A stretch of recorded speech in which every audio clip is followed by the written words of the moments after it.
Hey loves, welcome back for today's journal session series, episode 36, and welcome if you're new. My name is Tyla. This is an interactive series where we journal together. I offer you prompts and time and space to write out your answers, and today's journal prompts are for uncovering deep subconscious aspects of yourself. So if you're interested, grab your pen and a journal, and let's get right into it. Question number 1 is, what core wound or fear has shaped the way you move through life, and how does it show up in your current actions and relationships? And if you're listening to the podcast version, pause here to write your answer. Core wounds are the deeply rooted pains or fears that we carry from past experiences, often from childhood. These wounds really shape the way that we see ourselves and the world. So, for instance, if you experienced any form of abandonment, you may have a core wound around rejection, leading you to fear close relationships or just getting close to anybody. This fear really manifests in how you interact with others, perhaps by pushing people away before they can hurt you or clinging to relationships out of fear of being alone. Acknowledging these core wounds is really crucial because they often operate on a subconscious level, subtly influencing your choices, behaviors, and relationships. So once you identify them, you can begin to heal them consciously, breaking the patterns they create. So in addition to influencing behaviors, core wounds can also impact your emotional responses to different situations. For example, people with a fear of rejection may feel heightened anxiety in social situations, while those with abandonment wounds may experience difficulty in trusting others. These emotional triggers can lead to cycles of self-sabotage or unhealthy relationship patterns. Recognizing the emotional impact of your core wounds is very essential to breaking these cycles and learning healthier ways of interacting with the world. Healing from core wounds involves practices like inner child work, where you reconnect with the part of yourself that was hurt or traumatized, offering it the love and validation it lacked. Journaling is my favorite way personally, which is why I love doing these sessions. It's super powerful and definitely brings awareness to these deep-rooted issues. What hidden beliefs about yourself have been passed down to you from family, culture, or society that no longer align with who you are becoming? And if you're listening to the podcast version, pause here to write your answer. Beliefs about self-worth, success, and identity are often inherited from our upbringing, culture, or societal norms. Some beliefs serve us while others really limit us. So to give you guys another random example, if you were raised in an environment where vulnerability was seen as a weakness, you might struggle to express your emotions openly. These beliefs have been useful for survival in the past, but they can hold you back from growth in the present. By examining these beliefs, you can access whether they still resonate with who you are becoming. It's really important to release the beliefs that no longer serve you or your higher self so that you can fully step into your authentic power. So now to take it beyond familial or cultural expectations. Societal beliefs about success, gender roles, and self-worth also do play a huge role in shaping our identity.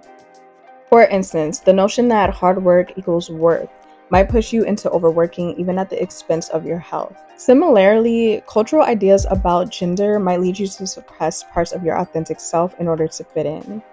Unlearning these limiting beliefs requires ongoing self-awareness and intentional reprogramming of the subconscious mind. Affirmations, mindset work, and surrounding yourself with more diverse perspectives can really help you to shift these inherited beliefs. Recognizing that you have the power to define your own values and identity is definitely key in aligning with your true self. When did you first learn to abandon or silence your authentic self, and what would it look like if you showed up fully as yourself today? And if you're listening to the podcast version, pause here to write your answer.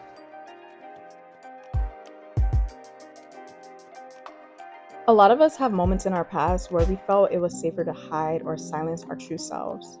This could have happened in response to criticism, societal pressure, or even trauma. As children, we often learn to modify our behavior to gain acceptance or love, but this leads to disconnecting from our authentic selves. Reflecting on when you first started silencing your true self can help you understand how these habits formed and how they manifest in your life today. Imagine what it would feel like to embrace your authentic self fully, to act, speak, and live from your truth without fear or rejection. The process of reconnecting with your authentic self is deeply liberating and does allow for genuine self-expression. The act of abandoning the authentic self often occurs in childhood when we learn to suppress parts of ourselves to gain approval or avoid conflict. As adults, this abandonment can show up as people-pleasing behaviors, a lack of boundaries, or living inauthentically to meet others' expectations. Reclaiming your authentic self involves reevaluating the parts of yourself that you've hidden, and understanding that you don't need to meet external expectations to be worthy.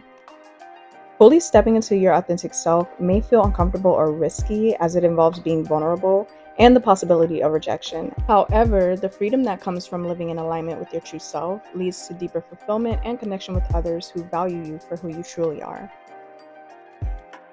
In what ways have you been subconsciously sabotaging your own healing or growth, and why might you be holding yourself back? And if you're listening to the podcast version, pause here to write your answer. Self-sabotage is often rooted in fear, so a fear of change, a fear of failure, or even a fear of success. We might sabotage our growth by procrastinating, avoiding new opportunities, or engaging in unhealthy habits. This behavior often stems from deeply embedded beliefs that tell us we're not worthy of happiness, success, or healing. Reflecting on how you might be holding yourself back allows you to confront these fears head on. Ask yourself, what am I afraid of if I heal or succeed? Often the very thing that we desire can feel scary because it requires us to step into the unknown. By becoming aware of these self-sabotaging behaviors, you can choose to act differently and allow yourself the growth that you deserve. One of the most common ways that we subconsciously sabotage ourselves is through limiting self-beliefs such as I'm not good enough or I don't deserve success. These beliefs create a fear of failure or a fear of success, leading to procrastination or avoidance of the very actions that would help us to grow. Some other forms of self-sabotage can include self-doubt, staying in toxic relationships, or neglecting self-care. Often, self-sabotage stems from a desire to stay in the comfort zone where you are familiar with your pain and discomfort. Moving beyond this zone can be frightening because it requires facing uncertainty and change. Learning to confront these fears head-on, practicing self-compassion, and developing a growth mindset can really help to dismantle these patterns of self-sabotage. What does your inner child need most from you right now, and how can you begin nurturing that part of yourself? And if you're listening to the podcast version, pause here to write your answer.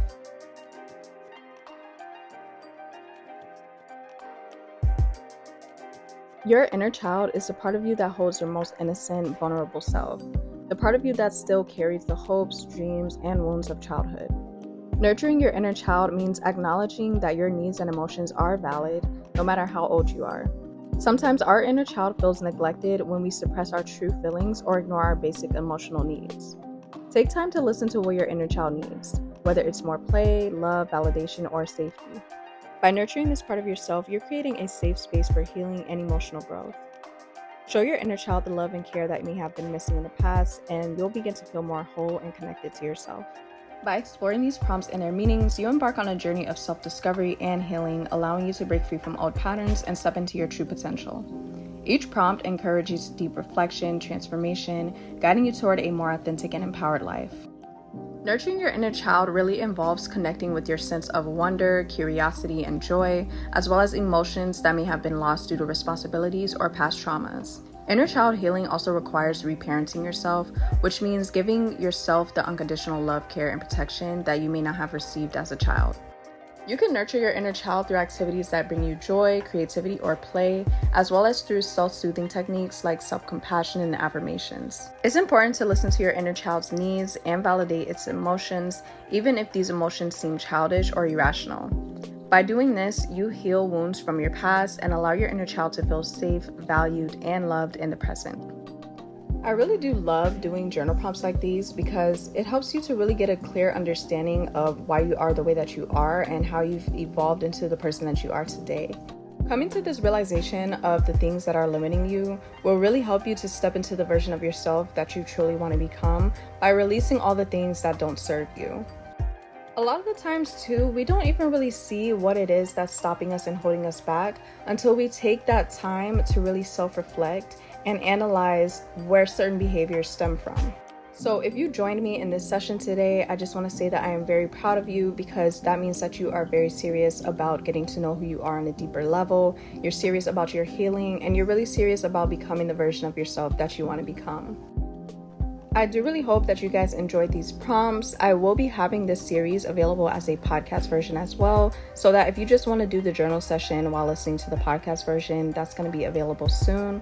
And I am so thankful for you guys to join me today.